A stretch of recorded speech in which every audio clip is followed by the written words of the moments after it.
किसान भाइयों, आप सभी का स्वागत है। कोलक 16-202 गन्ने की नई किस्म जो भारतीय गन्ना अनुसंधान संस्थान लखनऊ से विकसित की गई है।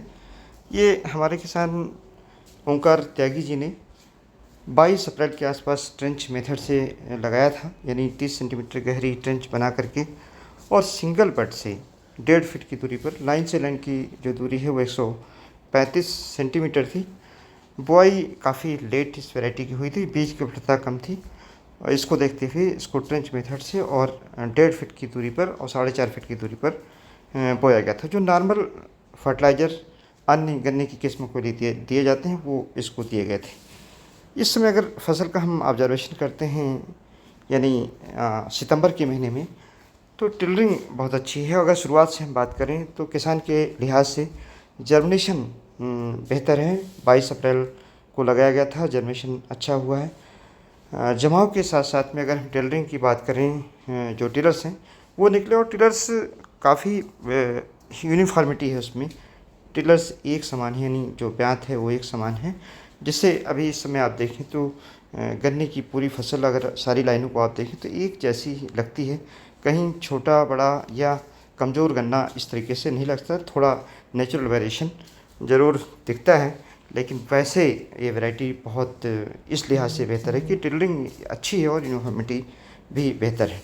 इस वैरायटी में जर्मिनेशन और ग्रोथ साथ में टिलरिंग होती है, जैसे कि 238 में हुआ करती थी। बहुत सारी ऐसी गन्ना प्रजातियां हैं जिसमें टिलरिंग पहले होती है और उनकी लंबाई नहीं बढ़ती, लेकिन इस वैरायटी में लंबाई साथ साथ में बढ़ती है। हमने इसको ऑब्ज़र्व किया था जून के महीने में भी, तो ये देखा गया कि लंबाई अन्य किस्मों की तुलना में इस वैरायटी की ज़्यादा थी।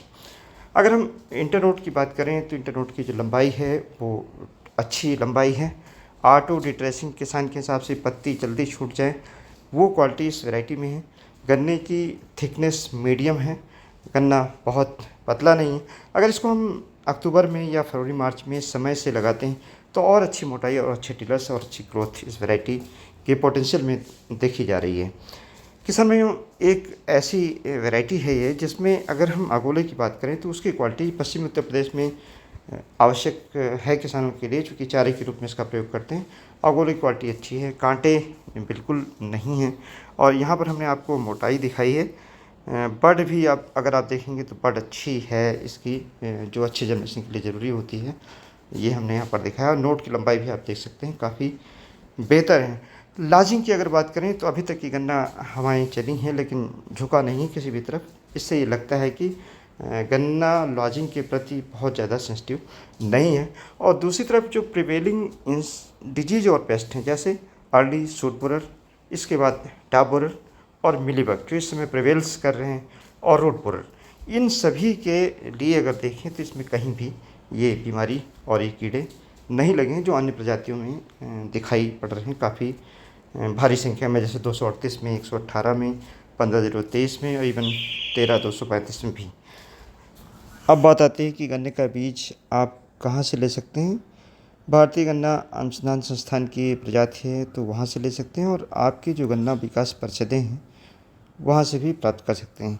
लेकिन किसान भाइयों, थोड़ी मात्रा में आप बीज लें। 50 बड पर्याप्त हैं।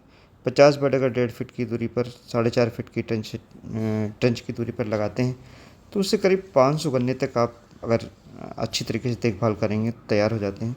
और 500 गन्ने में हज़ारों बड तैयार हो जाती है, जो आप पे मोटे तौर पे समझ लें कि 50-60 कुंटल गन्ना तक आप तैयार कर सकते हैं।